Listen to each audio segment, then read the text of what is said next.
Gbagbo, je te bloque, je te le jure sur ma vie. Je te le promets. Si tu veux là, tu restes, tu m'écoutes. Mais si tu écris encore un commentaire déplacé sur mon papa Laurent Gbagbo, je te jure sur ma vie, je te bloque. Je plaisante pas. Et moi, je t'ai toujours dit, moi et puis le RDR, il n'y a pas amitié entre nous. Parce que vous êtes des monstres. Vous ne savez pas faire la différence entre la politique, entre un adversaire politique et un ennemi. Pour vous là, vous nous voyez comme vos ennemis. Nous sommes des sujets que vous devez détruire. Donc là, il ne faut pas venir insulter mon père dans ma maison. Tu seras bloqué systématiquement. Je te le dis, je te le promets. Si tu écris encore un commentaire déplacé sur Gbagbo là, I swear to my God, I will block you right now. Do you understand me? Bastard, criminal. Donc, ce que je dis là, c'est que le président Laurent Gbagbo, il n'est pas criminel comme vous. C'est pourquoi depuis on est assis par terre et puis on regarde là. Il n'y a pas un média qui a fait un reportage pour dire que voici les mercenaires de Gbagbo. Même quand vous avez envoyé Gbagbo au Golf Hotel, où vous étiez tout puissant, vous étiez tout feu, tout flamme, où vous aviez des armes pour vouloir intimider Gbagbo. Gbagbo n'est pas un homme intimidable. C'est pourquoi j'aime cet homme-là. C'est pourquoi je l'adore. Oui, il faut partir parce qu'on se respecte bien. C'est-à-dire que moi, là, c'est quand tu insultes Gbagbo que je t'insulte. Sinon, normalement, moi, je n'ai pas de problème avec toi. Mais c'est quand tu insultes Gbagbo, là, que moi, je rentre dans toutes tes parois. Donc, il ne faut pas venir insulter Gbagbo ici pour me donner. Voilà. Si tu veux, là, tu restes en sous-relais, là, tu m'enregistres comme tu fais d'habitude parce que tu es un bon relais. J'adore ce que tu fais. Tu es un relais de l'opposition. C'est-à-dire comme tu n'as plus rien à faire, tu nous fais de l'écho. Mais comme tu es bête, c'est pourquoi on dit que vous êtes bête là. C'est-à-dire que comme tu es bête, tu nous enregistres et puis tu mets sur tes pages là. Les hommes vont écouter. Et quand ils vont écouter le contenu de ce que nous disons, ils verront que nous avons raison. Mais parce que moi, tu n'as jamais me voir prendre toi, si, ton image, ta vidéo, mets sur ma page. Je vais salir ma page. Je vais salir ma communauté. Je vais désacraliser mon combat. Et je vais blesser mes amours qui sont sur la toile, ma communauté. Donc, je ne peux jamais prendre toi, ta vidéo pour mettre sur ma page. Mais c'est toi qui vas toujours prendre nos vidéos. Tu vas toujours prendre ma vidéo pour mettre sur ta page. Parce que nous, là, c'est nous qui vous faisons. Si, c'est nous qui t'avons fait sur les réseaux. C'est grâce à nous, là, que toi, là, tu as une notion. Toi, tu étais quitté avec quoi? Personne ne te connaissait. Il a fallu que tu viennes sur notre live, notre débat, pour qu'on te challenge, pour qu'on t'éduque, pour qu'on te donne le verbe, pour qu'on te donne, on t'apprend à parler politique. Parce que toi, tu es un broussard qui sentait le Oussouna, le Nansigi, qui sentait le sang humain, qui sentait les médicaments, les fétiches, parce que tu es un dozo, tu es un criminel, et tu es venu, comment on appelle ça, comment on appelle ça, dans la politique, grâce à ta passion du crime. Parce que tu étais passionné d'Alassane Ouattara. Donc vous avez fait le crime de passion pour Alassane Dramane Ouattara. Vous, le RHDP. Vous avez compris. Gbagbo n'est pas votre égal. Gbagbo n'est pas votre camarade. Il a fait exprès. Parce qu'il savait que le média RFI qui était là, c'est un relais de la France. Vous ne connaissez pas la communication. C'est pourquoi nous, on vous dit, Gbagbo là, il connaît la communication et la politique. Il savait que les médias qui étaient en face d'eux là, il y avait les médias de France 24 qui étaient là, RFI. C'est pourquoi il a dit devant ces médias-là que le droit de l'homme n'existe pas en Côte d'Ivoire. Il a dit devant ces gens-là que le droit de l'homme n'existe pas en Côte d'Ivoire. Que le droit de l'homme n'existe pas en Côte d'Ivoire. Parce que le fait qu'il dit même le petit Ziggy, vous l'avez condamné, pourquoi? Parce qu'il parle sur Internet, parce qu'il prend son téléphone, il s'amuse. Vous l'arrêtez, vous l'envoyez en prison, vous le condamnez. Mais au lieu de condamner Ziggy, c'est comme c'est moi vous avez condamné. Mais venez me prendre moi-même qui suis Gbagbo Laurent, qui vous dit que, c'est-à-dire que vous êtes culotté. Parce que Gbagbo Laurent vous dit toujours la vérité. Quand il vous dit, vous êtes culotté d'empêcher tout un peuple, toute une nation, bonsoir pas fâché, de s'exprimer, c'est prétentieux de vos part que vous êtes culotté. Gbagbo Laurent vous dit votre vrai nom chaque jour. Gbagbo Laurent décrit qui vous êtes, des criminels, des monstres que vous êtes. Donc il dit, au lieu de prendre Ziggy pour le mettre en prison là, libérez Ziggy, venez moi-même Gbagbo Laurent là, parce que c'est pour moi que vous faites tout ça. Venez me prendre et puis envoyez-moi en prison. Libérez les prisonniers politiques, eux ils n'ont rien fait. C'est moi que vous cherchez, parce que tout ça là c'est pour moi. Tout ce que les gens ils font là, c'est pour que je devienne président. Donc dans ce cas d'espèce et de figure, dans ce cas là, Venez me prendre moi-même qui suis Gbagbo Laurent là, et puis mettez-moi en prison. Laissez tout cela, ce tralala la laisser. La France a bien compris. La France a bien compris. Sinon, vos alibis, vos explications à 2 balles à la con, ça ne tient pas. Quand vous dites que non, c'est l'avocat de I'm sorry. C'est l'avocat de, comment on appelle, de Ziggy qui a fait. Mais Ziggy avait le même avocat quand il a été condamné. Hein.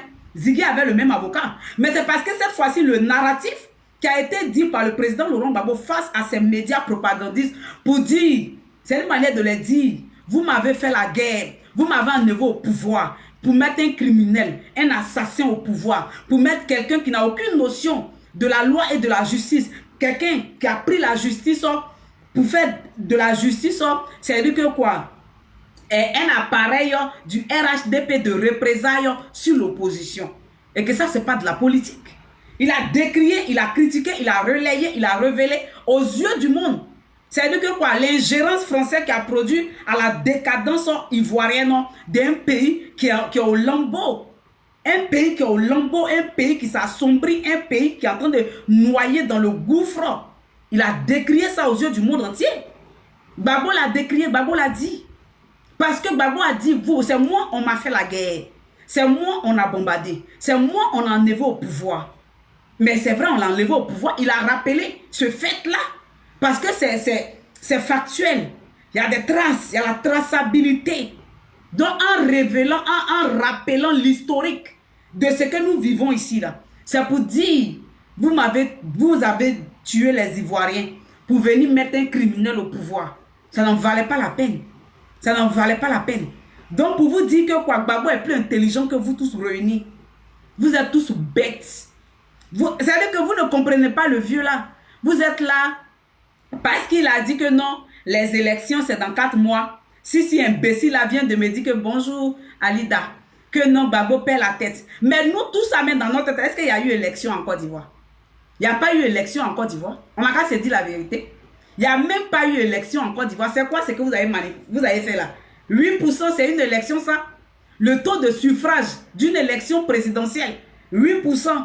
Et vous vous enorgueillez pour dire que c'est une élection où personne n'a participé, où c'est vous seuls, vos petites communautés, des personnes qui se sont, comme on appelle ça, enrôlées entre eux qui sont partis, où tous les Ivoiriens n'ont pas voté.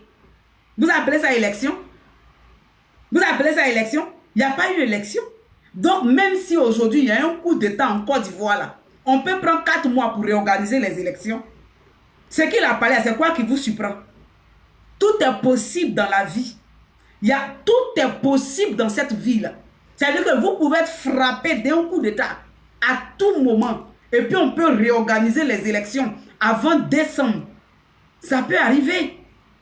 Donc, quand il vous dit que les élections, c'est dans 4 mois, Gbagbo, c'est un prophète. Nous, notre Gbagbo que nous, on connaît là, c'est un prophète.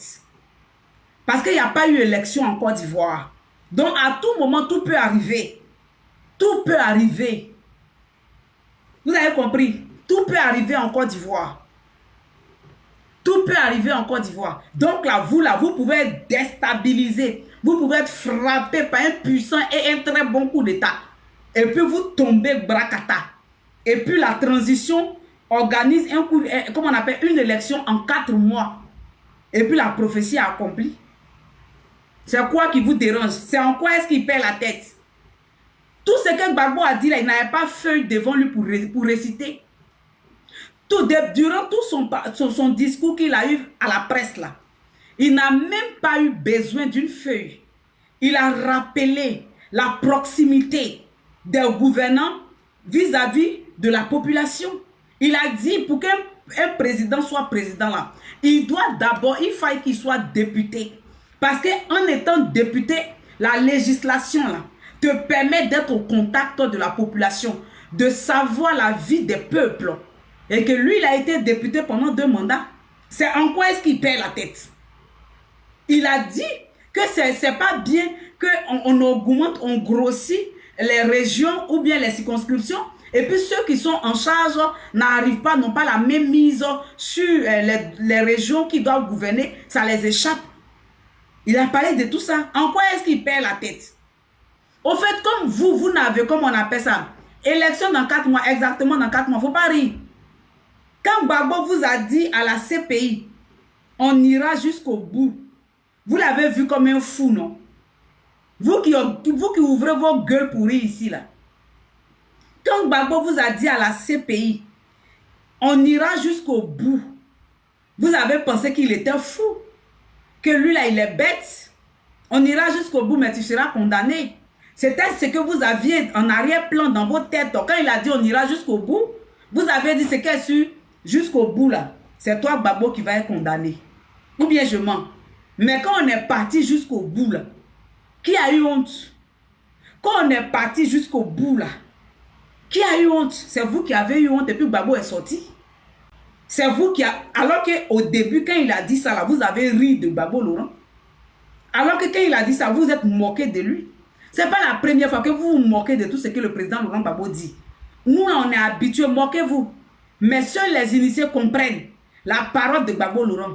Nous, on comprend ce qu'il dit. Même s'il parle en ralenti, même s'il parle en décalé coupé, nous là, on entend. De la manière qu'il y a école pour aller apprendre le langage des bobos, des sous-muères. C'est comme ça, nous là, à chaque étape de la vie de Gbagbo là, nous on le comprend. À chaque étape de la vie du président Laurent Gbagbo là, ce qu'il dit là, nous on comprend. Vous avez compris? Nous on comprend. Donc Gbagbo là, mettez du respect sur le nom du président Laurent Gbagbo. Le président Laurent Gbagbo a parlé, Ziggy est sorti, pion. Ceux qui veulent là, allez-y vous pendre. Si ce qu'il dit là vous fait mal là, allez-y vous pendre. Le président Laurent Gbagbo a démontré aux yeux du monde entier que la justice ivoirienne, elle n'est pas équitable, elle n'est pas souveraine, elle n'est pas une justice libre. Et même il y a eu des médias, il y a eu des enquêtes qui ont révélé que la justice ivoirienne n'est pas bonne et qu'elle est soumise à dictat par le pouvoir d'Abidjan. Ça a été révélé, ça a été documenté. Le monde entier sait. Donc en faisant cela là, il venait de soulager son fils Ziggy pour dire que au lieu que vous allez condamner Ziggy là, de toutes les façons, vous n'avez pas amnistié le braquage de BCAO. Venez me prendre parce qu'il y a condamnation 20 ans qui pèse sur ma tête. Vous avez l'habitude de mettre en prison. Donc venez me prendre, libérez l'enfant là, il n'a rien fait, il a de l'avenir. C'est ce qu'il vous a dit tout simplement. Et puis en vous rappelant qu'il n'est pas criminel comme vous. En vous rappelant qu'il n'est pas coup d'étatiste comme vous. C'est pourquoi il vous a dit, je n'ai pas des âmes. Moi que vous voyez là, je n'ai pas des âmes. Je n'ai personne. Gbagbo vous a parlé. Gbagbo a parlé à la France qui vous soutient. Il vous a parlé à vous tous. Il vous a parlé. Qu'il n'est pas un danger pour le peuple ivoirien. Il ne pourra jamais prendre les armes pour endeuiller la Côte d'Ivoire.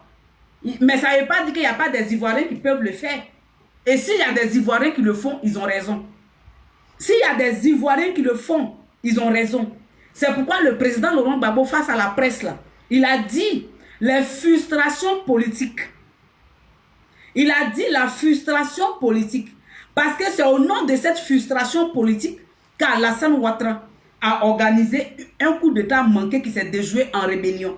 C'est la frustration politique. Parce qu'il s'est vu être refusé sur la liste électorale. Donc quand lui-même Alassane Ouattara, il vient et puis il enlève le nom de 55 Ivoiriens sur la liste électorale, ça crée les mêmes problèmes que lui il a vécu. C'est-à-dire qu'il revient à ce qu'il reprochait à ses prédécesseurs, c'est ce qu'il fait. Donc c'est pourquoi le président Laurent Gbagbo a dit la frustration politique. Parce qu'il y a la frustration quotidienne que les Ivoiriens subissent. Et tu viens encore en ajouter la frustration politique que toi-même Alassane Ouattara t'a mené à te retrancher quelque part et à payer les âmes en collaboration avec les Français, tes amis de l'OTAN, pour venir agresser, défigurer la Côte d'Ivoire. C'est cette même, comment on appelle, frustration politique. Parce que c'est la frustration politique qui a fait que tes hommes sont devenus passionnés de toi. La frustration politique. Et puis selon eux, l'injustice qu'ils subissaient là, c'est ce qui a créé la passion du crime qu'ils ont eu pour toi te mettre au pouvoir. La passion du crime que ces mercenaires, ces criminels, ils ont eu pour Alassane Ouattara. L'amour passionné qu'ils ont eu pour toi là. Et puis à cet amour-là, ils ont pris les armes pour venir créer déjà les Ivoiriens là. Mais non seulement actuellement la population, elle est meurtrie, la population ivoirienne est frustrée, la population ivoirienne est abusée, Et puis à ça encore, tu ajoutes, comme on appelle, la frustration politique en excluant des leaders de l'opposition, des candidats potentiels. Mais tu veux la guerre au contraire en Côte d'Ivoire. Tu n'aimes pas la Côte d'Ivoire. Donc Gbagbo vous a parlé en termes politiques. Mais comme vous êtes des barbares, vous êtes des criminels, vous, ce que vous connaissez là, c'est le langage des âmes. La seule chose que vous, le RDR, vous, le RHDP, vous connaissez là, vous ne connaissez pas le dialogue, vous ne comprenez pas le langage humain, le langage diplomatique, le langage politique là, vous ne connaissez pas. Parce que vous êtes des criminels. C'est ce que vous comprenez mieux. Vous aurez souhaité que Gbagbo dise, bon, demain, les Ivoiriens, allez-y prendre les armes, venez, là vous êtes contents. Mais quand il ne vous envoie pas sur ce chemin-là, vous êtes perdus.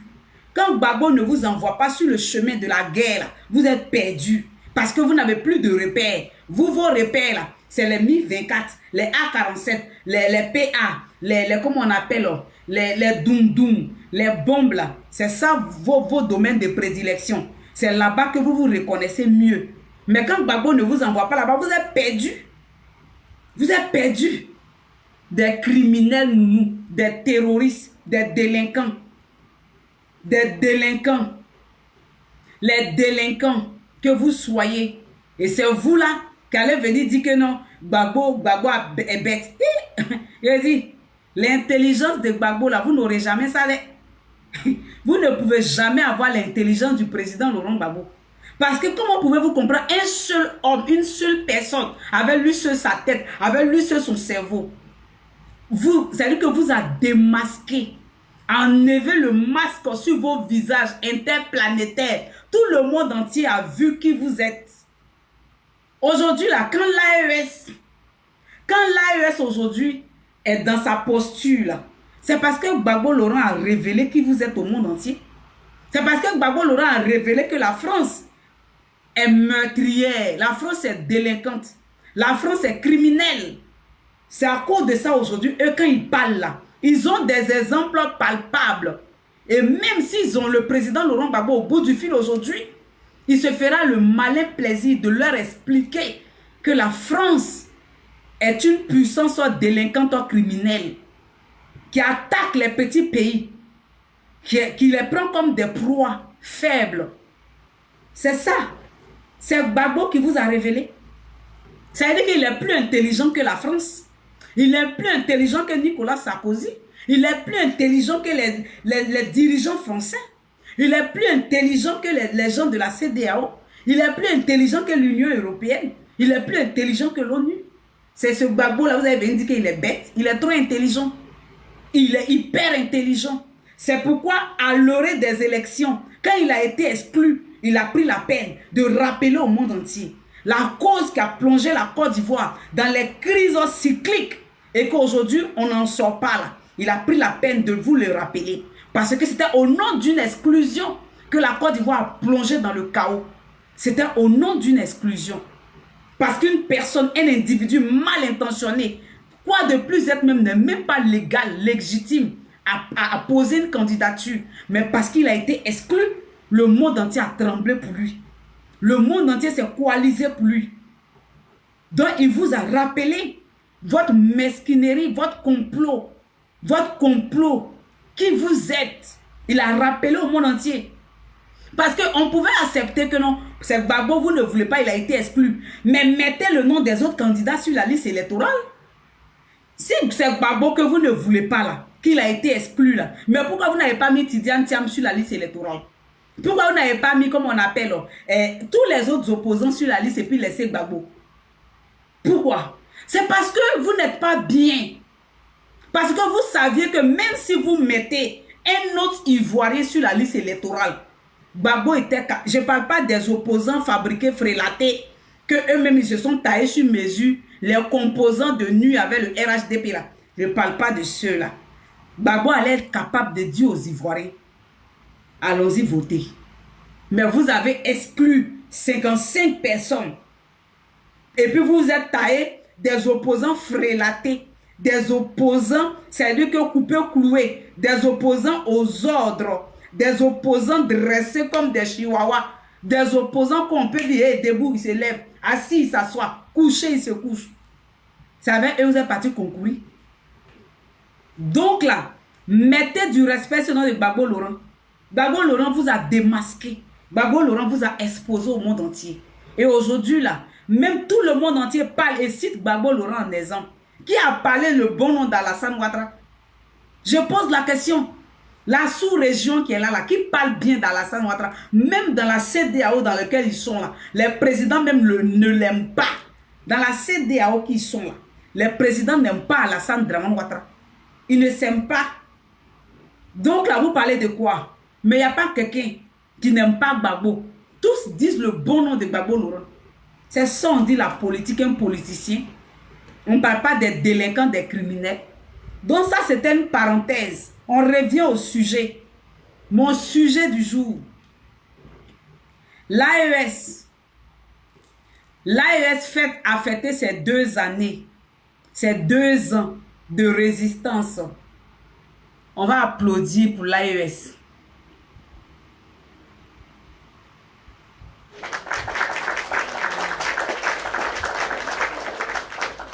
L'AES a fêté ses 2 ans. Oui, on dit merci à Dieu. Parce que quand ça avait commencé, les gens comme les Sissi, les Alassane Dramane Ouattara, la France, la CEDEAO, l'UA, l'Union africaine, l'Union européenne, l'ONU, ils ne croyaient pas. Ils les ont vus comme des fous. Ils les ont vus comme des gens délirants. Mais ils ne savent pas que la ténacité, ils ne savent pas que ce que leurs prédécesseurs ont vécu, ont vu là, ça a donné le courage, ça a donné la force à ces 3 présidents-là de tenir et de s'encourager davantage dans leur combat. Aujourd'hui, l'AES a fêté ses 2 ans. Je vais vous laisser écouter la lettre que le président Ibrahim Traoré a adressée à la population, à la communauté et aux Africains que nous sommes. Le président Ibrahim Traoré a parlé fort. Il a parlé très, très, très fort. Il a dit le combat qu'il mène, c'est un combat pour toute l'Afrique. Et moi, j'ai aimé.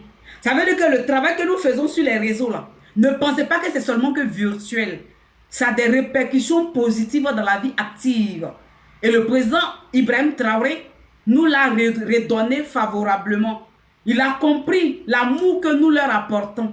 Il a compris l'amour que nous apportons dans ce combat. Le soutien que nous apportons pour qu'on ait une Afrique libre, indépendante et souveraine. Franchement, écoutons ensemble le message.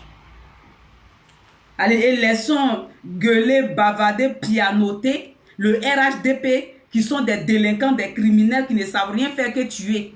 C'est-à-dire, de toute façon, on dit le diable est venu pour tuer, détruire là. Le RHDP est venu pour tuer, détruire. C'est des démons. Ils ne savent rien faire. C'est des criminels, des passionnés du crime, des passionnés du sang, des passionnés du meurtre. Voilà qui ils sont. Ils ne connaissent rien d'autre que l'adjacence, que le djali, que les meurtres. Quand on dit, pour les chrétiens, le diable est venu pour détruire, tuer, égorger là. Mettez à la place de ce verset-là. Le RHDP est venu en Côte d'Ivoire pour tuer, pour détruire, pour emprisonner, pour égorger. Voici parce que le RHDP, c'est le diable en miniature. Le RHDP, c'est les adeptes du diable. C'est des satanistes, c'est des francs-maçonniens, c'est des vampiristes, c'est des ténébreux. Des gens qui mangent la chair humaine, des cannibalistes, des vampiristes qui boivent le sang humain. Ceux-là, c'est des monstres vivants que vous voyez comme ça. Ils ont porté des vestes, vous les voyez là, à piller. C'est des vampires. Les sorciers qui se couchent pour manger la chair humaine la nuit là. Eux, le RHDP avec les leaders là. Eux, ils font leur sorcellerie en plein jour. Les ténèbres Ouattara, les Alassane Ouattara, les Sissé Bakongo, les Mamadou Touré, les Adjoumani là. C'est des gens qui mangent la chair humaine. C'est des gens qui boivent le sang humain. C'est des gens là qui enlèvent les gens pour les djaks, qui boivent le sang des bébés. C'est des monstres, des zombies. C'est pourquoi ils n'ont pas d'état d'âme. C'est pourquoi ils n'ont pas de pitié. C'est pourquoi quand vous pleurez, et puis vous pleurez, papa Ado là, vous voyez Ado venir vous répondre. Quand vous pleurez, vous dites maman Dominique, là, vous les voyez venir vous répondre. Parce que plus ils vous font souffrir là, dans le monde spirituel là, ils gagnent assez de pouvoir. Vos douleurs là, c'est comme des trucs qu'on met dans une balance pour augmenter leur pouvoir. C'est-à-dire plus vous êtes meurtri, vous êtes affligé, vous êtes dans le détresse, vous êtes dans le désarroi, vous êtes dans l'angoisse, et puis vous pleurez là. L'adrénaline qui sort, la sensation qui sort de vos douleurs là. Spirituellement, le RHDP se nourrit de ça. C'est ça qui est métier. C'est pourquoi ils ne font que vous faire du mal. C'est pourquoi ils ne font que vous jack. C'est pourquoi ils ne font que casser vos douleurs. Pour plus faire sortir de vos cœurs la douleur. C'est des monstres ceux-là. C'est des criminels ceux-là. Eux-mêmes, ils sont pires que des terroristes. Le RHDP que vous voyez là, ils sont pires que des terroristes. Eux-mêmes, ils sont l'ancêtre du mal. C'est-à-dire que c'est des adeptes du mal. C'est-à-dire qu'eux, ils parlent avec Satan, Fafa. Quand ils vont dans leurs réunions, là, eux, là, ils s'asseyent et puis le diable, là, Lucifer, là, il s'assoit et puis eux, ils s'abaissent, ils disent maître. Et puis, ils leur donnent, comme on appelle, les orientations à faire du mal au peuple de la Côte d'Ivoire. Il leur donne les orientations à blesser le cœur des Ivoiriens, à faire saigner le cœur des Ivoiriens. C'est comme ça, eux, ils profitent. C'est dans ça, ils tirent leur plaisir. C'est pour ça qu'ils boivent le sang humain. C'est pourquoi ils mangent la chair humaine. C'est pourquoi, quand vous pleurez là, ils sont insensibles. Sinon, vous pensez que c'est parce que Gbagbo a trop d'argent. Sinon, vous pensez que c'est Gbagbo là, rien ne le fait mal, tout ce que vous avez fait. Ça n'a rien à voir. Mais c'est parce que Gbagbo n'est pas de leur confrérie. C'est parce que le président Laurent Gbagbo n'est pas de leur confrérie. C'est parce qu'il n'est pas de leur secte de franc-maçonniens, d'occultistes, de satanistes là, que eux, là, Gbagbo est leur ennemi. C'est que Gbagbo est leur ennemi. Sinon, eux tous là, des satanistes qui sont là, les Emmanuel Macron là, c'est pas moi qui l'ai dit. Quand ils ont arrêté Damiba là, Damiba a ouvert sa bouche pour dire que il y a une grande loge en Côte d'Ivoire. Et le chef de la loge là, c'est le président français. Selon vous, qui est le président français aujourd'hui en France? C'est pas Emmanuel Macron, son nez qui est long, on dirait Pinocchio là. C'est pas lui. Et qu'ils ont déjà des vierges pour boire le sang humain de ces vierges là. Vous voyez comment ils sont? Nos enfants qui disparaissent en Côte d'Ivoire là. Nos mamans, nos jeunes enfants qui disparaissent là. Comme on a à la tête de la Côte d'Ivoire des satanistes, des vampiristes, des diablotins, des diaboliques là. Ils font le rituel humain. Ils font le rituel humain. C'est ce qu'ils font. Et c'est eux là, des démons ambulants, des démons faits chair, des sorciers, des diables en miniature, faits chair, venus sur la terre de la Côte d'Ivoire pour faire souffrir le peuple ivoirien. C'est eux qui vont parler des Gbagbo. Quand vous faites vos réunions de satanistes, vous voyez Gbagbo Laurent là-bas. Quand vous mangez les enfants des gens comme la Sainte Communion là, vous avez vu Gbagbo prendre la chair humaine aussi pour mettre dans sa bouche pour manger. Des vampiristes que vous êtes. Comment on appelle? Si c'est Bakongo, toi, à force de manger la chair humaine là, ton ventre est devant toi comme ça, on dirait femme qu'on va aller faire césarienne. À force de boire le sang humain, de manger la chair humaine là, tes paquites là sont sortis comme ça. Vous souffrez, vous souffrez. Toi, tu es bête. Oh. Toi, quand on t'abaisse et puis ton camarade garçon prend ses gros testicules pour te baiser et puis ça tape derrière tes fesses du là. C'est toi, tu souffres. Toi, que ton camarade garçon prend sa grosse pine dure, même pour aller chier, caca constipation là, c'est difficile. Tu as mal. Et puis toi, tu t'abaisses, ton camarade garçon prend sa tôle là pour te défoncer le cul. C'est toi, tu souffres. Parce que c'est toi, tu vas t'asseoir sur tes fesses, tu t'assois sur un côté. Parce que tu as mal. C'est toi, tu souffres. C'est toi, tu souffres. Toi, tu t'abaisses et puis ton camarade garçon s'abaisse sur toi pour te baiser. C'est toi, tu es dans la souffrance. C'est l'immoralité. Mais tout ça là, ça découle de quelque part. Parce qu'on a la tête de la Côte d'Ivoire des satanistes. On a la tête de la Côte d'Ivoire des vampiristes, des monstres qui ne font que faire des choses inhumaines, immorales pour attirer la malédiction sur la Côte d'Ivoire. C'est pourquoi vous là, vous venez parler depuis le temps de Gbagbo là. Gbagbo n'a jamais Mougou garçon. Vous pouvez parler tout, reprocher tout au président Laurent Gbagbo. Hein. Mais Oubia là, il ne connaît pas ça. Oubia, Gbagbo ne connaît pas ça. Gbagbo ne connaît pas Oubia. Mais vous là, des gougards comme ça là. Je suis fier d'être à l'image de Gbagbo. Regarde, mon frère ou bien ma soeur ou bien, tu peux même pas être mon frère, etc. là. Moi, je suis fier d'être à l'image du président Laurent Gbagbo. Tu vois pas que je lui ressemble physiquement mon visage? Faut prendre la photo de Gbagbo et puis même ma photo. Faut bien regarder. On a les mêmes yeux. Je le ressens très bien parce que je suis sa fille. Tu comprends? La vulgarité. Mais la vulgarité est mieux que prendre des âmes. Criminels, Dozo, FSI. FSI que tu sois. Criminel. La vulgarité là, c'est mieux que prendre des âmes pour ôter des vies. Je préfère être vulgaire, te choquer avec mes mots, te ramener à ton bon sens. C'est-à-dire que te choquer, c'est le choc de la parole, que de prendre des âmes pour t'ôter la vie. Moi, je préfère une personne vulgaire qu'une personne criminelle qui tue des personnes, qui jette des gens. Je préfère être à l'effigie de mon mentor. Mais moi, je vous ai toujours dit, je suis commercial de Laurent Gbagbo. Mon produit s'appelle Koudou Laurent Gbagbo. Je suis sa commerciale. Donc là, je suis à son effigie pion. Parce que mon Gbagbo Laurent n'est pas criminel.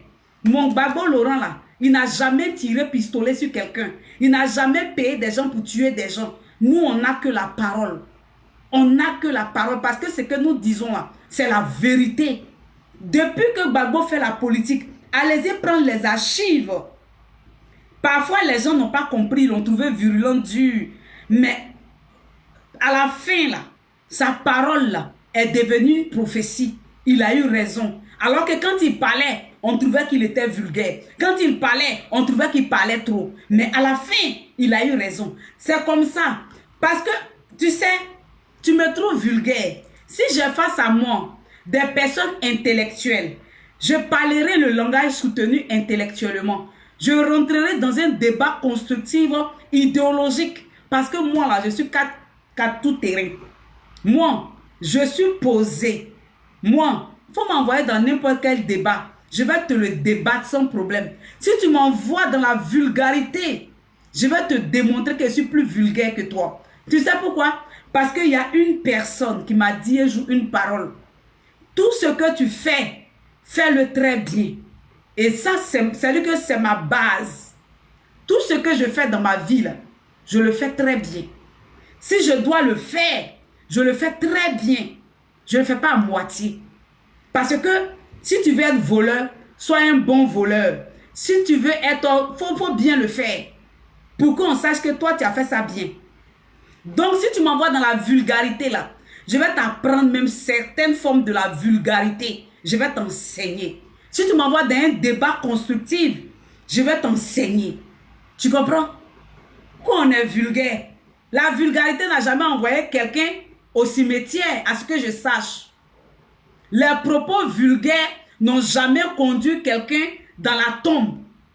Mais ce sont des âmes que vous avez envoyées en Côte d'Ivoire. Ce sont des âmes que vous avez envoyées dans la politique ivoirienne, qui a envoyé nos pères, nos mères, nos soeurs, nos enfants dans la tombe. Les mercenaires que vous avez envoyés, les microbes, les terroristes que vous avez en Côte d'Ivoire. C'est ça qui endeuille la Côte d'Ivoire chaque jour. Donc de vous à nous là, on est mieux que vous. De vous à nous là, on est mieux que vous. Nous on est vulgaires, mais notre vulgarité n'endeuille pas des familles. Notre vulgarité ne tue pas des gens. Notre vulgarité apporte de l'espoir au peuple. Notre vulgarité soulage des personnes qui nous écoutent. Mais vous qui n'êtes pas vulgaires, là, votre criminalité, là, ça fait pleurer des Ivoiriens. Votre criminalité, là, ça envoie des Ivoiriens à dormir sur des tombes. Votre criminalité, là, ça envoie des personnes à se tuer, à se suicider.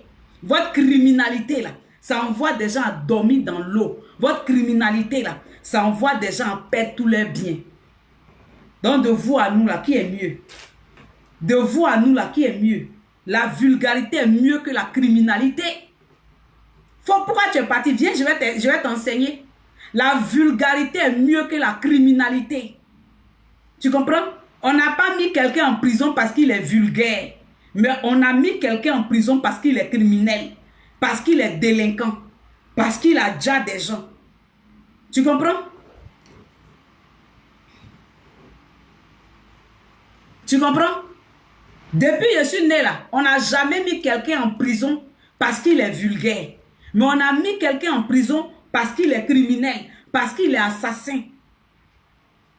Et quand les reportages de France 24 ont fait votre narration là, dans la narration de votre histoire, de votre historique, de votre avènement en Côte d'Ivoire, de tous les sites, de tous les drames que la Côte d'Ivoire a commis là, vous êtes reliés au crime, vous êtes attachés au meurtre, vous êtes attachés au sang, vous êtes attachés aux pleurs. C'est différent de nous. Je suis fier d'être à l'effigie de Laurent Gbagbo. Je l'aime, c'est mon père et j'en suis fier. Je suis fier de lui. De la manière que par la passion pour Alassane Dramane Ouattara, vous avez pris des armes pour endeuiller la Côte d'Ivoire. C'est comme ça, par la passion pour Laurent Gbagbo, là, je suis vulgaire. Parce que je vais vous choquer. Parce que je vais vous amener à comprendre combien de fois vous êtes barbare, vous êtes criminel. Ça ne veut pas dire que dans la vraie vie, je suis vulgaire. Dans la vraie vie, là, si toi tu viens me trouver là, tu seras étonné que c'est moi. Moi, je ne parle pas. Dans la vraie vie, je suis calme. Je peux m'asseoir avec toi, même un mot, je ne vais pas dire. Même un mot, je ne te le dirai pas. Dans la vraie vie, je suis très calme, je suis très douce. Dans la vraie vie, je suis douce, je suis beaucoup comique, je ris beaucoup. Mais quand on est sur les réseaux, on a des criminels face à nous, là, des délinquants face à nous, là, des assassins face à nous, là. On doit vous démontrer la monstruosité de vos actes. On doit vous révéler au monde entier combien de fois vous êtes effroyable. Tu comprends? Quand on est à l'effigie dans le mentor. Je suis fier de ressembler, d'être à l'image de Gbagbo. C'est-à-dire que j'ai tout gagné. Si je suis à l'image de Gbagbo Laurent, c'est que j'ai tout gagné. Cet homme-là qui a démontré aux yeux du monde entier. Pardonnez, sécuriser le live. Ils sont en train de signaler, merde. Je n'ai rien encore commencé à vous signaler.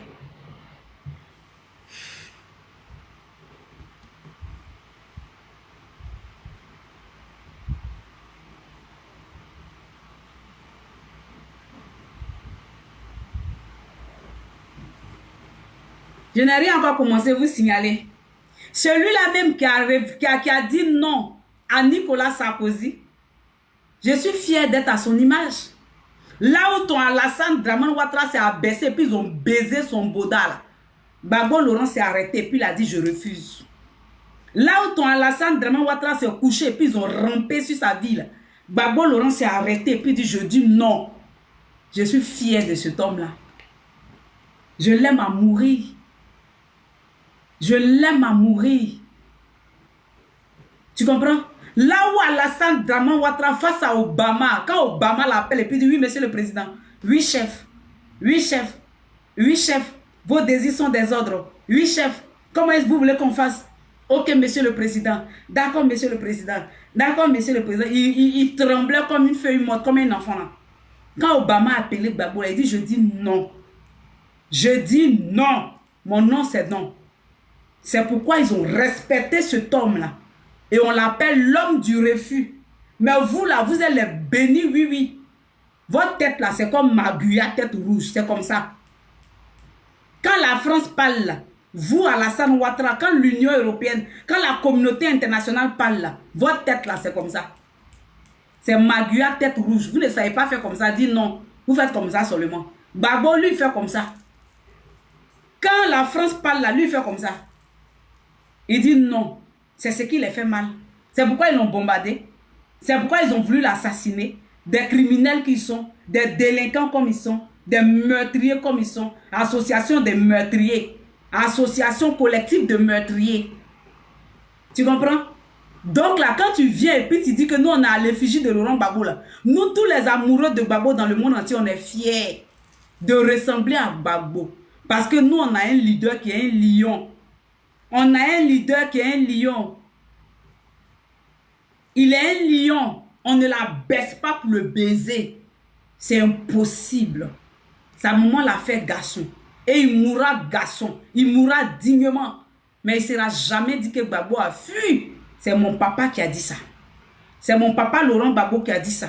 Il ne sera jamais dit quelque part que Gbagbo a fui. Mais ça a été dit quelque part qu'Alassane Ouattara a fui, a sauté clôture. Ça n'a pas été dit que quand on bombardait le palais présidentiel, là, Gbagbo a fui. Ça n'a pas été dit ça. Et le monde entier est témoin. Le monde contemporain est témoin de cette histoire-là. Merci beaucoup, KM. Le monde entier est témoin. Vous l'avez bombardé pendant combien de jours? Vous l'avez bombardé pendant combien d'heures? Vous l'avez bombardé. Mais est-ce qu'il a fui? Quand vous l'avez envoyé au Golf Hotel, vous étiez tout feu, tout flamme, tout excité, incontrôlé, incontrôlable. Vous lui avez posé une question. Malgré vos présences qui pouvaient l'intimider avec vos armes à la main, il vous a répondu toujours en tant qu'un garçon, en tant qu'un courageux. Un lion. Je suis fier de Gbagbo. Il vous a dit, vous lui avez posé la question. Qu'est-ce que tu dis à tes mercenaires? Il vous a répondu, malgré les armes et la France qui étaient à vos côtés. Il dit, moi je n'ai pas de mercenaires. J'ai demandé à l'armée ivoirienne d'arrêter les armes, d'arrêter les bombardements, de cesser le feu. Et encore il a ajouté pour vous donner, comme vous êtes bête, vous êtes stupide, il vous a donné ça gratuit. C'est-à-dire que, il give you advance, really. Il dit, ce qui se passe là, ça vous dépasse vous-même. Ce qui se passe là, vous-même là, ça vous dépasse. Il vous a dit ça, oui ou non? Il vous l'a dit. Mais quand Gbagbo Laurent parle là, vous ne comprenez pas. Merci beaucoup de me suivre. Vous ne comprenez pas. Quand Gbagbo Laurent vous parle là, vous ne comprenez pas. Gbagbo Laurent, c'est un fuyard. C'est pas un peureux comme vous. C'est pas un peureux comme vous. Il n'est pas peureux. Vous l'avez fait passer par l'entraille du feu. Vous avez fait passer Laurent Gbagbo par l'entraille du feu, dans le couloir de la mort, dans l'ombre de la mort. Mais il est resté digne pour la Côte d'Ivoire. Il est resté digne pour nous les Ivoiriens. Il est resté digne pour les Africains. Il est resté digne comme ses pères. Patrice Lumumba, qui était frappé par ses propres frères africains, qui était tapé par ses propres frères africains, qui était chuté par ses propres frères africains. C'est ça, les révolutionnaires vrais. Les vrais révolutionnaires, là, ils restent dignes jusqu'à la mort. Parce que c'est leur appel. Ils ne sont pas des satrapes, des reptiliens comme vous. Des satrapes comme vous. Des sorciers comme vous. Des cannibalistes comme vous. Des vampiristes comme vous. Des mangeurs de chair humaine. Vous les dozos, là. Je pense que tous vos rituels étaient faits avec la chair humaine. Avec le sang humain. Voir Gondrol. Gondron ou bien Gondro, ou bien Gondro, je ne vais même pas bien prononcer le nom de ce truc-là. Ce n'était pas avec le sang des militaires ivoiriens que vous prenez pour adorer. Sous prétexte que ces militaires étaient les pro-Gbagbo alors qu'ils servaient la nation ivoirienne. Vous avez pris leur sang pour servir de sacrifice, de rituel à vos démons, à vos sorcelleries. Et c'est vous les ténébreux là, qui allez venir parler à nous les enfants de lumière, qui allez venir parler à nous. Who born you really? I don't understand. You are a devil. You people, you are a devil. You are weakness. You are weakness. You are a devil. Des sorciers comme ça. C'est vous qui allez venir dire on est à l'effigie de Gbagbo. Mais moi je suis fier. Moi je n'ai pas honte de Gbagbo. Moi là je n'ai pas honte de Gbagbo. Je n'ai pas honte d'appartenir à Gbagbo Laurent. Je n'aurai jamais honte. Même si Gbagbo Laurent il dit un mot, il attend 1000 ans pour ajouter deuxième mot là. Je serai toujours fier de Gbagbo. Parce qu'il n'est pas né comme ça. C'est ça l'amour. C'est ça aimer quelqu'un. Il n'est pas né comme ça. C'est vous qui lui avez imposé cela. Your mother is finished. You understand me? Your father is finished. Gbagbo is not done. Okay? It is his beginning. Do you understand me? Bastard rubbish. And beside, Gbagbo, vous faites pitié. Vous faites pitié. Si les 3 présidents de l'AES respectent Gbagbo, c'est parce que c'est un homme de principe. C'est un homme de parole. C'est un homme vrai. C'est un homme authentique. C'est un homme là. S'il t'a donné son oui, là, c'est son oui.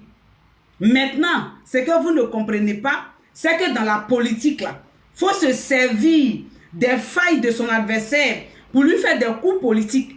La partie là vous échappe. C'est-à-dire qu'on est politicien. Si je sais que ici, là, tu ne devrais pas casser la maison des gens, tu as cassé là. C'est sur ça que je vais me baser pour remonter, pour remonter et pour démontrer au monde ton incompétence. Et je ferai ça, de ça la politique. Et là où tu as failli là, j'irai poser des actions politiques pour démontrer à la population que je suis la meilleure personne, qu'ils doivent choisir la meilleure personne, qu'ils doivent prendre. Parce que s'ils me prennent, moi je ne vais pas les affliger cette souffrance. C'est ça la politique. Mais vous ne connaissez pas la politique. Donc ça vous dépasse. Les actions que le président Laurent Gbagbo pose là, ce sont les actions politiques. Ce sont les actions politiques. La politique là, c'est voir la carence, les lacunes de ton adversaire. Et puis profiter de ces lacunes là pour faire de ça ton avantage. Pour démontrer à la population que tu veux gouverner demain, que tu es l'homme de la situation. Que c'est toi qui dois choisir. Voici, c'est simple la politique. Mais ce n'est pas pour dire qu'il faut prendre les armes pour aller déjà les gens. Ça, c'est de la criminalité. Ça, ce n'est pas de la politique. Ça, ce sont des rebelles. Ce sont des rebelles tout simplement. Vous êtes des rebelles, c'est vous qui allez venir me parler de Gbagbo Laurent. Vous les rebelles comme vous là, c'est vous qui allez parler de Gbagbo Laurent. Vous les criminels comme vous là, les assassins notoires. Des gens qui ont un CV rempli de meurtres, un CV rempli de crimes, de génocide. Des gens qui ont un CV garni de crimes, un CV bien fourni de toutes sortes de meurtres. C'est-à-dire petits meurtres, petits crimes, grands crimes, ancêtres de crimes, effroyables, odieux, monstrueux. Tout ça là, c'est à votre palmarès. C'est vous qui allez parler de Gbagbo Laurent. On va écouter ici. C'était tout seulement pour vous dire que Gbagbo Laurent, il fait la politique. Il n'est pas baba, il n'est pas criminel. Voilà. Donc, moi, je viens à mon sujet. Vive l'AES. On va écouter. Message du camarade capitaine Ibrahim Traoré, président du FASO, chef de l'État, président de la Confédération des États du Sahel AES, à l'occasion du 2e anniversaire de la Confédération des États du Sahel.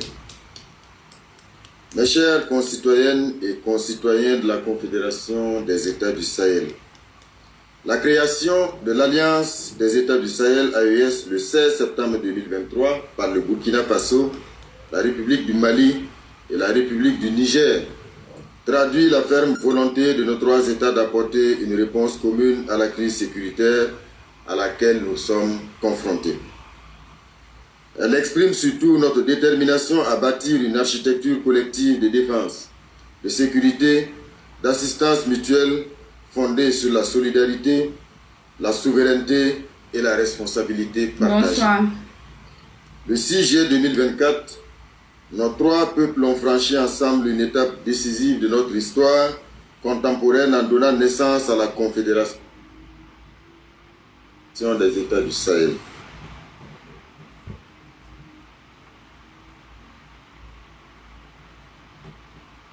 C'est quoi ça?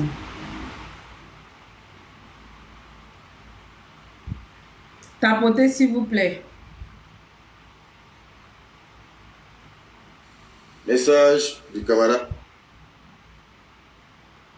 Oh, ça n'a pas téléchargé ou bien. Ça échappe. C'est quoi? Déranger. Parce que c'est avec l'argent volé des Africains que Emmanuel Macron va prendre des mercenaires. C'est avec l'or volé des Africains que Emmanuel Macron va payer les terroristes. C'est avec l'or volé, l'uranium volé des Africains que Emmanuel Macron va payer les armements pour donner aux terroristes pour venir tuer les enfants de l'Afrique. Donc nous là, ça ne nous gênerait pas de mettre à profit nos ressources pour éliminer un danger. Parce qu'Emmanuel Macron est un danger pour l'Afrique. Emmanuel Macron est un danger pour notre épanouissement. Emmanuel Macron est un danger pour notre bien-être social. Emmanuel Macron est un danger pour notre équilibre social. Emmanuel Macron est un danger pour notre paix. Donc, dans ce cas de figure-là, si Emmanuel Macron s'ostine, si Emmanuel Macron, c'est lui que quoi, persiste dans la bêtise d'aller encore payer des mercenaires pour vouloir tuer le capitaine Ibrahim Traoré, ou bien tuer le capitaine Assimi Goïta, le général Assimi Goïta, ou le général Abdraman Tiani. Mais les ressources que Dieu nous a données là, c'est pas pour décorer l'Afrique. Les ressources que Dieu a données aux Africains là, c'est pour qu'on puisse l'utiliser en des pareilles circonstances. C'est pour qu'on puisse les mettre à profit en de pareilles circonstances. C'est pour qu'on puisse les utiliser en de pareilles circonstances. Donc là, si notre or nous a permis de payer des armes pour contrecarrer, pour contenir, pour neutraliser les terroristes qui nous envoient dans le Sahel, alors ça veut dire que notre or peut nous permettre de payer des mercenaires au même titre que eux pour aller éliminer Emmanuel Macron. C'est ça le vrai point. Quand il parle, vous vous indignez pourquoi? Quand ils ont tué Thomas Sankara, qui s'est indigné? Quand ils ont tué Sékou Touré, qui s'est indigné? Quand ils ont tué Patrice Lumumba, qui s'est indigné? Quand ils ont tué, comment on appelle ça? Sylvanus, comment il s'appelle? Olympio, qui s'est indigné? Quand ils ont tué, comment on appelle? Malcolm X, qui s'est indigné? Quand ils ont tué Kwame Nkrumah, qui s'est indigné? Quand ils ont voulu tuer le président Laurent Gbagbo, le seul rescapé de toute l'histoire. Retenez ça très bien, n'oubliez pas. Gbagbo Laurent est le seul rescapé de toutes les actes d'assassinat des présidents africains. Il est le seul rescapé. Qui s'est indigné? Alors si nous aussi on passe à la vitesse supérieure, qu'on met à profit notre or, on met à profit notre intelligence, qu'on paye des mercenaires pour éliminer Emmanuel Macron, on n'a pas fait du mal à l'humanité. On a rendu service à l'humanité. On a rendu service aux Africains. On a rendu service à nous, la nouvelle génération. Regardez-moi ça, sa vie là, ça coûte cher pour le président Assimi Goïta. La vie d'Emmanuel Macron là, ça coûte cher que la vie du capitaine Ibrahim Traoré. Bonjour mon amour de soeur princesse, bisous à toi, I love you. Est-ce que la vie de ce Emmanuel Macron là, ça coûte cher que la vie du général Abdraman Tiani? Un président démoniaque sataniste qui est en train de voter une loi pour dire que en France, les frères entre eux peuvent se marier. C'est celui-là, vous ne voulez pas qu'on élimine, mais c'est l'antichrist qui est là. Emmanuel Macron, c'est l'antichrist. Emmanuel Macron, c'est la bête qui est là. Parce que toutes les décisions qu'il prend là, elles sont inhumaines, elles sont immorales. Comment demander à des familles de se marier entre eux? Ça existe depuis quand? Mais sous la gouvernance d'Emmanuel Macron, il ne trouve pas de problème à cela. Il demande aux Français, celui qui veut marier son petit frère n'a qu'à le marier. Celui qui veut marier sa grande soeur n'a qu'à le marier. Celui qui veut marier son cousin n'a qu'à le marier. Mais c'est quoi ça? C'est quoi ça? C'est quoi ça? C'est ce genre de personnes, vous ne voulez pas qu'on élimine? Alors que lui, il est prêt à venir éliminer le capitaine Ibrahim Traoré, qui se bat pour les valeurs humaines, qui se bat pour ne pas qu'il y ait de la décadence dans la société africaine et dans son pays. Quand même, on n'a qu'à se réveiller. On n'a qu'à se réveiller. Le capitaine Ibrahim Traoré lui a fait quoi? Pour mériter l'acharnement que Emmanuel Macron a contre lui. Le capitaine Ibrahim Traoré lui a fait quoi? Le simple fait de vouloir sa liberté là, c'est un crime. Mais c'est au nom de l'acquisition de la même liberté là que nos parents africains sont allés mourir pour le drapeau français. Emmanuel Macron, c'est au nom de la souveraineté là que nos parents africains sont allés mourir pour le drapeau ivoirien français en 1945. Mais si nous maintenant on veut la liberté, alors c'est un crime. Si nous les Africains on veut la liberté, alors c'est mauvais. Si nous les Africains on veut l'épanouissement, vous vous scandalisez, vous vous offusquez, vous criez au scandale et vous voulez éliminer nos présidents. Mais ça ne peut plus perdurer.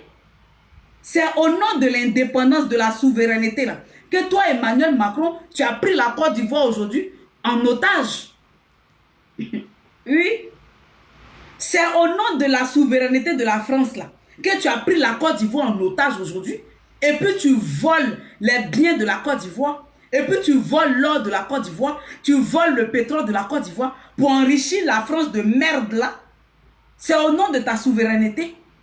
Donc, au nom de cette même souveraineté là, nous les Africains, on ne se gênera pas pour t'éliminer. Tu crois pas? Faut continuer. Les États-Unis ne pensaient pas que l'Iran allait aller loin comme ça. Les États-Unis ne pouvaient pas mesurer le degré de détermination du peuple iranien. Les États-Unis ne pouvaient pas comprendre, c'est-à-dire que quantifier le degré de détermination du peuple iranien. Mais il a fallu que ce peuple-là leur fasse une démonstration dans leurs agissements, dans leur manière offensive et dans leur riposte à la menace, pour que les États-Unis et Israël s'en rendent compte que ce peuple-là, ils sont déterminés pour leur souveraineté. Si on s'amuse, on va tomber à cause de ce peuple-là. C'est ça la vérité. Parce qu'à un moment donné, l'Iran est prêt à aller jusqu'au bout. Donc là, de cette même manière-là, l'AES là, on est prêts, nous les Africains avec eux, à aller jusqu'au bout pour que dans l'histoire du monde entier, qu'on retienne quelque part qu'il y a eu une révolution en Afrique qui a abouti. Aucune révolution africaine ne aboutit à cause de vous, les Français. Quand les Africains commencent une révolution, vous les empêchez, vous les neutralisez, vous les assassinez. Et puis la révolution s'arrête. Quand les présidents africains commencent une révolution, la France fait tout pour s'y mixer, pour s'ingérer, pour diviser.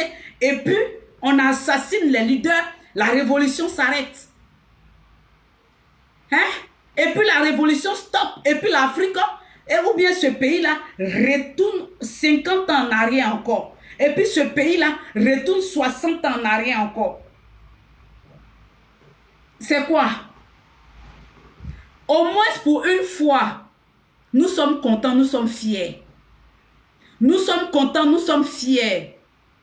Parce que actuellement là, cette histoire qui se passe, salut mon amour de grand soeur Adezagadou, bisous. Salut maman fière belle, merci pour tout ce que tu fais pour moi, hein, pour les cadeaux, les soutiens. Merci à tous ceux qui soutiennent le live. Merci à vous tous. Merci beaucoup. Regardez, en décembre ou en janvier, là, au Burkina Faso, c'est-à-dire que le schéma qu'ils avaient prévu pour le capitaine Ibrahim Traoré, là, ils avaient voulu le décapiter. C'est-à-dire prendre sa tête pour brandir comme ça, pour effrayer tous les Africains qui voudront faire encore une révolution. It's not necessary, really. Parce qu'à un moment donné, on a l'impression que la vie de nos chefs d'État africains dépend de la vie d'un Français, un président français. On ne peut pas continuer d'accepter. On ne doit pas continuer d'accepter, nous les Africains. C'est pourquoi je demande, je soumets une doléance.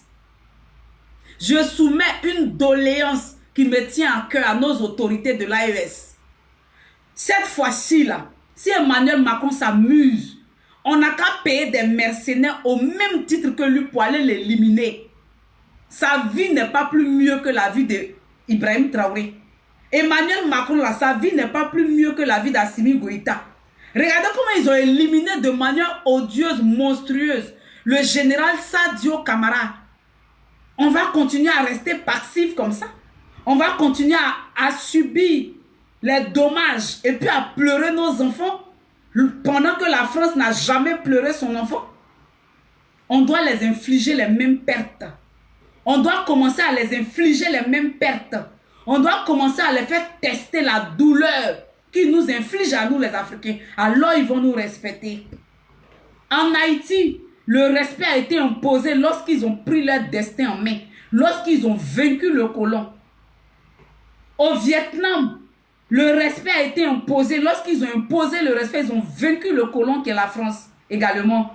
Pareil qu'en Haïti, le colon était la France. En Haïti, comment on appelle? Bonjour maman fière belle, bisous. Le respect a été imposé. On n'impose jamais le respect dans la soumission. Jamais, je vous le dis. Aucun peuple n'a imposé le respect dans la soumission. C'est pas possible. Le respect s'impose dans la bataille, dans le combat, dans la résistance. C'est récent. C'est très récent et c'est factuel sous nos yeux. L'Iran a imposé le respect dans sa détermination, par sa détermination et par le combat. Voici ça. Donc là, c'est vrai, on combat les terroristes, on combat les terroristes. Actuellement là, mes papas de l'AES, nos autorités, infligeons une pète à Emmanuel Macron et sa France. Il va abréger, il va ralentir les tentatives d'assassinat et de déstabilisation au Sahel. Si un ministre français meurt, si un ministre français perd la vie, Emmanuel Macron va comprendre qu'il y a un danger qui le guette. Il va arrêter d'aller payer les mercenaires. Il va arrêter d'aller payer les terroristes pour venir attaquer, assassiner les enfants de l'Afrique et les enfants du Sahel. Mais c'est parce que tous les présidents, tous les ministres français ne sont pas inquiétés. Ils sont à l'aise.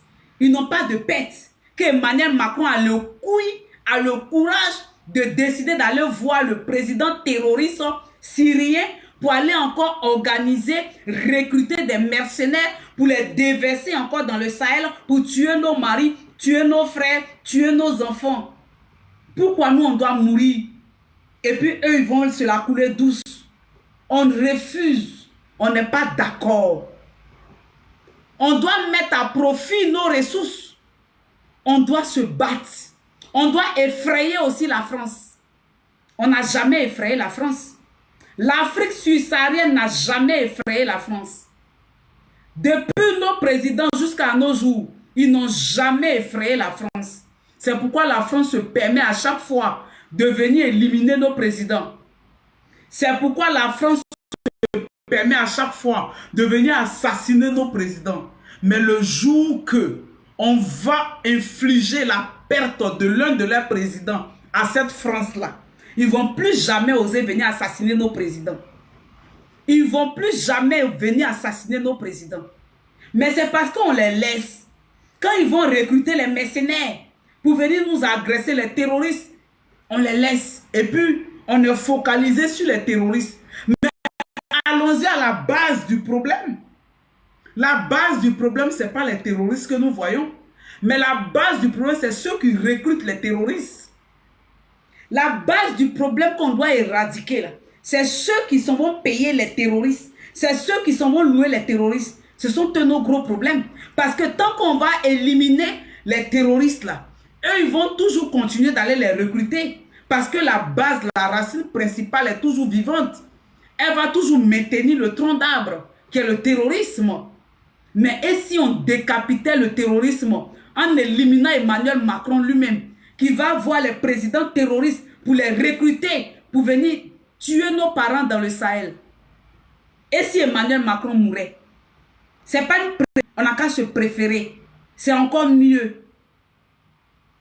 Emmanuel Macron a voulu décapiter le président Ibrahim Traoré.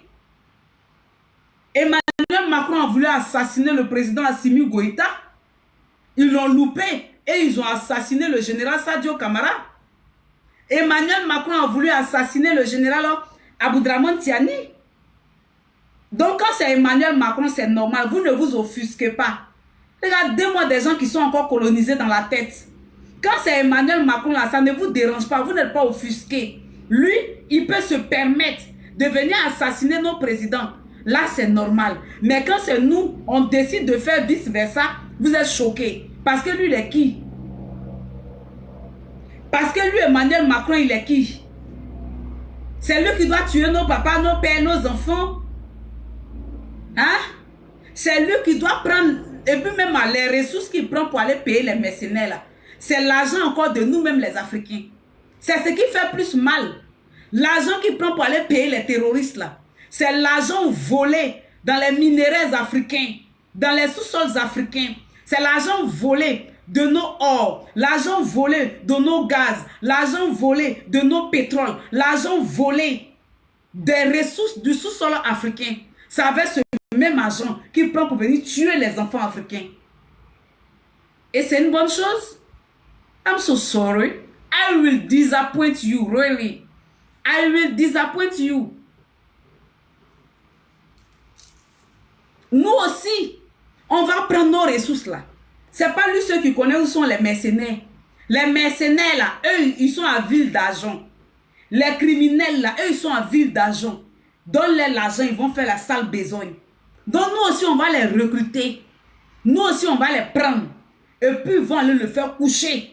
Pourquoi on va respirer? Pourquoi on va respirer? Pourquoi on va respirer? Imaginez-vous un instant, si la tentative de déstabilisation et de coup d'État qui avait été organisée en janvier, là, s'ils étaient réussis à leur fin et qu'ils avaient éliminé le président Ibrahim Traoré, imaginez, c'est-à-dire que la fin horrible qu'ils ont réservée pour le capitaine Ibrahim Traoré. Ils ont prévu une fin horrible pour le capitaine Ibrahim Traoré. Nous, nos dirigeants, là, ils doivent accepter, ils doivent subir ça. Je vous pose la question, mes parents, écrivez. Donc, c'est nos dirigeants africains, là, qui doivent subir les faits horribles, les faits atroces. On doit les dissoudre dans l'acide, comme ils ont fait au président Patrice Lumumba. Ils l'ont dissous, ils l'ont tué, et ils l'ont dissous dans l'acide. C'est nos présidents qui méritent de mourir comme ça, d'avoir les faits atroces. Regardez ce qu'ils ont fait au président camarade Thomas Sankara. Ils l'ont tué de manière effroyable, de manière atroce. C'est nos présidents qui doivent mourir comme ça. C'est nous, on mérite. Regardez ce qu'ils ont fait au président Laurent Gbagbo. Prendre des tonnes de bombes pendant des jours et des jours. Je vais te bloquer, imbécile. Toi, tu mets tête de mort à ta mère, d'Agnere que tu sois.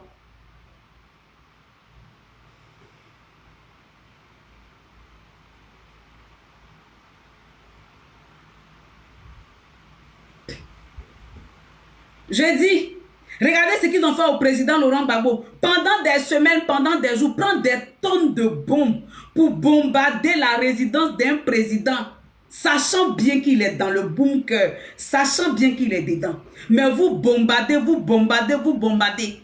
C'est à quelle fin? C'est dans l'optique de l'assassiner, de l'éradiquer. Regardez ce qu'ils ont fait au guide Muammar Kadhafi.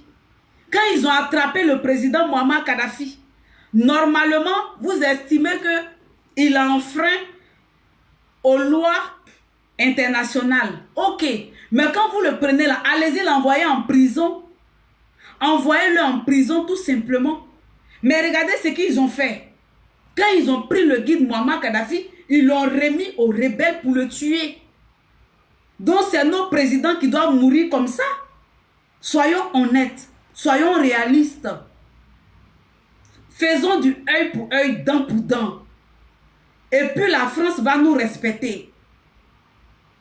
Merci. Faisons du œil pour œil, dent pour dent. Je vous le dis toujours. Le seul rescapé de la barbarie de la France là, il s'appelle Laurent Gbagbo. Le seul rescapé qui a échappé à leur délinquance meurtrière, à leur crime organisé, à leur association de crimes là, il s'appelle Laurent Gbagbo. Comment on appelle? Patrice Lumumba n'a pas échappé. Est-ce qu'il a pu échapper? Quand ils l'ont assassiné là, ils l'ont tué 2 fois. Ils sont allés le mettre dans de l'acide. Est-ce que... Do you understand what I mean? I don't understand if you get me. Do you hear me? Ils l'ont mis dans de l'acide pour le dissoudre, pour l'effacer complètement. Et ces barbares, ces criminels-là, il y a un Belge qui racontait l'histoire, qui a dit que lui, il a pris les dents en or de Patrice Lumumba. Et il parle de ça, il se moque de la... Il se moque. Bonjour, Apocat TV. Et il se moque. C'est-à-dire que ça les amuse. Mais c'est parce que nous aussi, on n'a pas encore pris un président français pour le découper, on dirait poisson, ou bien on dirait facochère. C'est parce qu'on n'a pas encore pris un président français pour le dissoudre dans de l'acide. Le jour où on fera ça là, les présidents français qui viendront avant, après lui là, ils vont respecter la souveraineté de l'Afrique et des Africains. Le jour où on fera ça là, les présidents français qui viendront après lui là, ils vont respecter nos envies, nos avis et nos idéaux et nos décisions. Mais tant qu'on ne fera pas ça là, ils ne vont pas nous prendre au sérieux. Tant que Emmanuel Macron n'a pas été victime de tentatives d'assassinat, il ne comprendra pas que le fait de perpétrer des tentatives d'assassinat au Burkina contre le capitaine Ibrahim Traoré, c'est pas bon. Si Emmanuel Macron n'a pas encore essuyé des tentatives d'assassinat, il ne comprendra pas que le fait d'envoyer des terroristes pour vouloir assassiner le président Assimi Goïta, c'est pas bon. Tant qu'on n'a pas encore gratté ses oreilles avec des balles, il ne comprendra pas que venir assassiner Abdraman Tiani, c'est pas bon. C'est parce qu'on est resté longtemps passif. On est resté longtemps conciliant, nous les Africains. On est resté longtemps observateurs. On est resté longtemps, ça veut dire que compréhensif. C'est pourquoi ceux-là, ils s'amusent toujours à éliminer nos présidents. Mais si la semaine prochaine, on entend que Emmanuel Macron a essuyé des tirs et que son oreille a été frôlée par une balle, quand il va s'asseoir dans son fauteuil là, il va comprendre que non, je dois arrêter d'aller perturber les présidents de l'AES. Je pense que quand Donald Trump 2 ou 3 fois a essuyé des tirs, il a compris que la menace iranienne, celui de mettre sa tête à prix là, c'était pas du jeu. Et que les Iraniens sont prêts à finir avec sa vie. Mais pourquoi nous les Africains on ne fait pas autant? Je fais une doléance à nos présidents de l'AES. Je fais une doléance. Éliminons des ministres français. Ils ont éliminé Sadio Camara, c'est parti où? Ils ont éliminé le président Sadio Camara. Le président encore, le ministre Sadio Camara. Ils ont éliminé le général Sadio Camara, c'est parti où? Les généraux se promènent avec les testicules entre les pieds. Ils sont à l'aise, ils sont contents. Les ministres se promènent, ils sont à l'aise, ils sont contents. Infligeons-les les mêmes pertes. Si jamais un terroriste vient agresser le Sahel, qu'on perd un ministre, la même semaine, un ministre français n'a qu'à mourir en France. Ils vont comprendre que ça fait mal. Si on perd, comment on appelle ça, quelqu'un en Afrique, au Sahel, la même semaine en France, là, ils n'ont qu'à tester la douleur aussi, au sein du gouvernement français.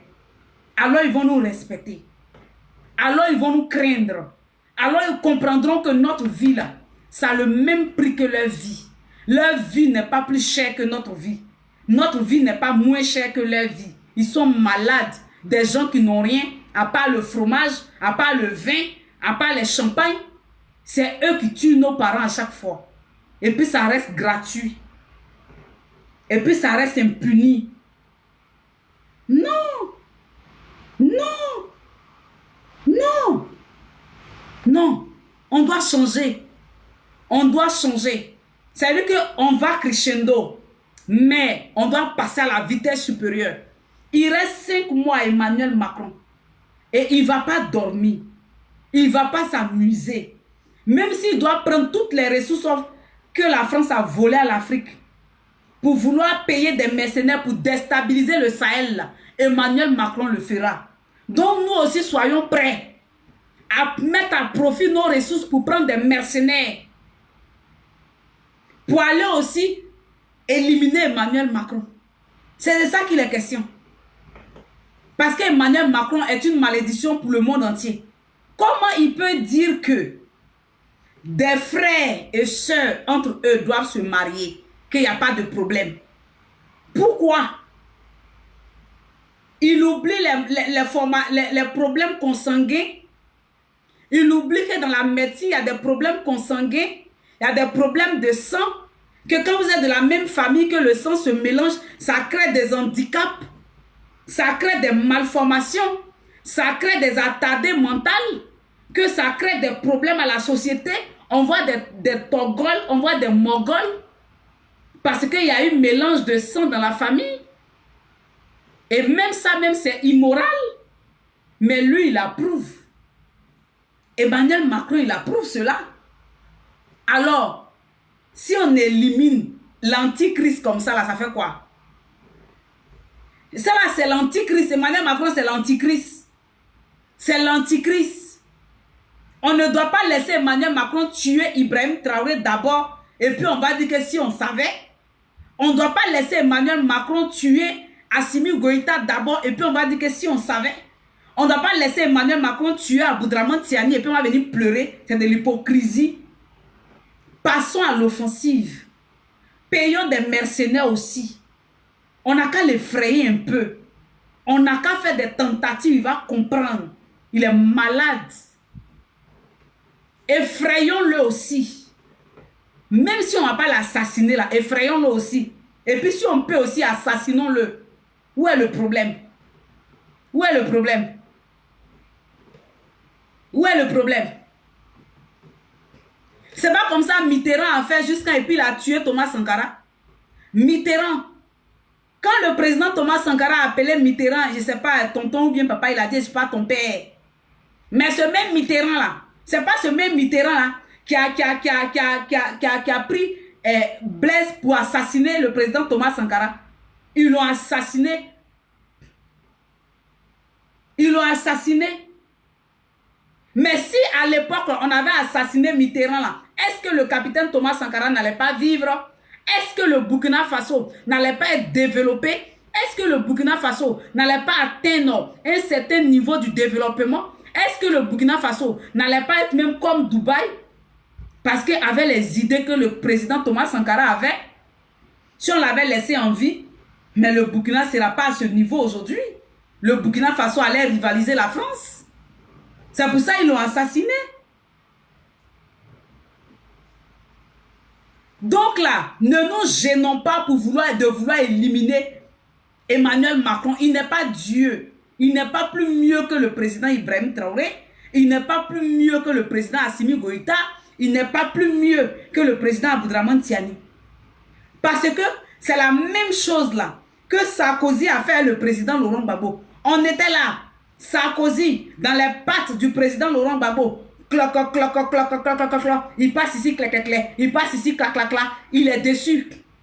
Jusqu'à le même Sarkozy, là, il allait prendre résolution à l'ONU. C'est-à-dire que la France a la même méthode d'opérer. La France a le même schéma. Il ne change pas les schémas. Il commence à convaincre les alliés de l'Union européenne. Et l'Union européenne, il y a au moins 2 ou 3 qui vont s'opposer. Le reste, là, ils vont accepter. Après, ils vont dire la majorité a primé. La majorité a décidé. Et puis maintenant, ils vont faire valider. Quand ils vont faire valider à l'Union européenne, ils vont aller encore à l'ONU. Il y a au moins 20 ou 50 qui vont dire non. Il y a 100 qui vont accepter. Ils vont dire, bon, la majorité a primé. Et puis, ils vont venir intervenir. Ils vont venir agresser. Ceux-là, c'est le même schéma, ils sont dedans. Ils sont dans le même schéma. Parce qu'ils ne seront jamais unanimes pour une décision. Il y aura 2 ou 3 qui vont dire non. Mais il y aura une majorité qui va accepter. Quand il s'agit de l'Afrique. Et ils vont faire prévaloir la majorité pour venir agresser ce pays africain qui est dans leur collimateur. C'est comme ça qu'ils ont fait le président Laurent Gbagbo. Mais et si on avait tué à l'époque Nicolas Sarkozy? Est-ce que Nicolas Sarkozy allait pouvoir bombarder Gbagbo jusqu'à vouloir l'éradiquer lui et puis sa famille, le président Laurent Gbagbo? Non. Mais c'est parce qu'il a été en vie. Et c'est parce que le président Laurent Gbagbo est chanceux. C'est parce que le président Laurent Gbagbo est chanceux. Regardez-moi cet imbécile-là, que c'est caillou tu manges. Si ta mère mange caillou, si tes parents mangent caillou, si toi-même tu manges caillou, c'est caillou je mange. Si depuis tu es né là, une personne a mangé caillou, c'est que c'est caillou je mange. Imbécile de Woubi. Ton anus ouvert là. C'est parce que c'est caillou qui rentre dans ton anus là que tu penses que moi je mange caillou. Mes dents bizarres. Mais mes dents bizarres là, tu es bête. Toi tu sais pas que, comment on appelle. Mes dents bizarres. Moi, ouais, mes dents sont bizarres, mais je ne suis pas comme ton papa, comment on appelle, Alassane Draman Ouattara, qui chie sur ces parois là. Tu as compris? Si tu écris encore un commentaire, je te bloque, imbécile de Woubi, de PD que tu sois. Toi, tu as baissé et puis ton camarade garçon te couille par derrière, la malédiction que tu sois. Maudit que tu sois, criminel, mécréant, déchet. Mes dents bizarres, mais moi au moins là, je ne tue pas l'homme. Moi au moins, mes dents bizarres là, je ne mange pas la chair humaine. Moi au moins, mes dents bizarres là, je ne suis pas cannibaliste. Moi au moins, mes dents bizarres là. Voilà, ils m'ont signalé, ta mère qu'on enfoiré de me signaler.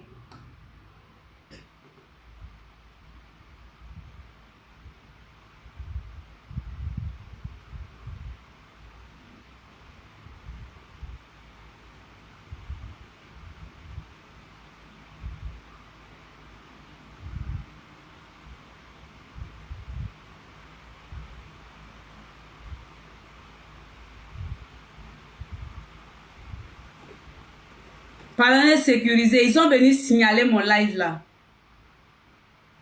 Merci à Armadillo. C'est-à-dire que quand je rentre dans les 6 mètres, ils viennent m'insulter, ils viennent signaler mon live. Mais on va dire la vérité. On est là pour dire la vérité. Nous les Africains de la nouvelle génération là, on est là pour dire la vérité. On ne va pas vous laisser.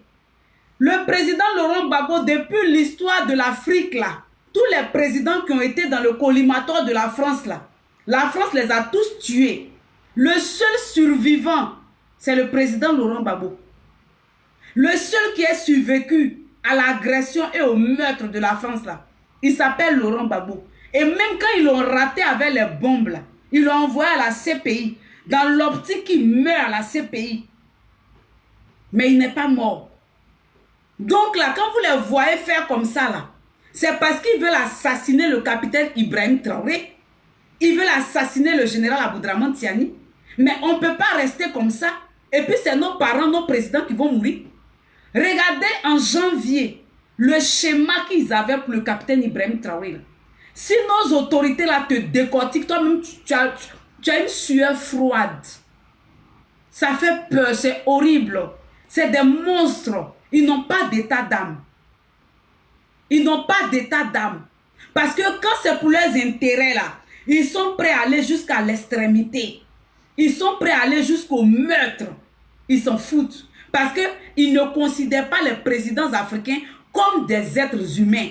Ils ne considèrent pas les Africains comme leur égal. Voici le vrai point. Donc là, si nous-mêmes on ne se donne pas de l'importance, si nous on ne se donne pas de l'importance là, ils ne vont pas nous considérer. C'est pourquoi je demande à nos autorités là. Vous avez vu comment est-ce que l'Iran a agi? Passons à la vitesse supérieure. Ne venons pas mettre nos mains sur la tête pour dire hey, si on savait, oh, ils ont tué le capitaine Ibrahim Traoré, God forbid, Dieu touche du bois, Dieu merci, je suis assis sur du bois. On ne doit pas venir pleurer. On doit entendre que c'est Emmanuel Macron qui est mort. On doit entendre que c'est un ministre français qui est mort. Mais on ne doit pas entendre que c'est un ministre de l'AES qui est mort à cause des terroristes de la France. Au même moment qu'on entend qu'un ministre AES est mort, au même moment on a qu'à entendre qu'un ministre de la France est mort aussi. C'est tout. On ne doit plus jouer. On a assez joué avec eux. On a assez été conciliant vis-à-vis d'eux. On a assez été regardant vis-à-vis d'eux. On a assez été compatissant vis-à-vis d'eux. On a assez été pitiant vis-à-vis d'eux. Ils n'ont pas pitié de nos chefs d'État. Ils n'ont pas pitié quand nos chefs d'État ne répondent pas à leur calendrier. Ils n'ont pas pitié d'eux.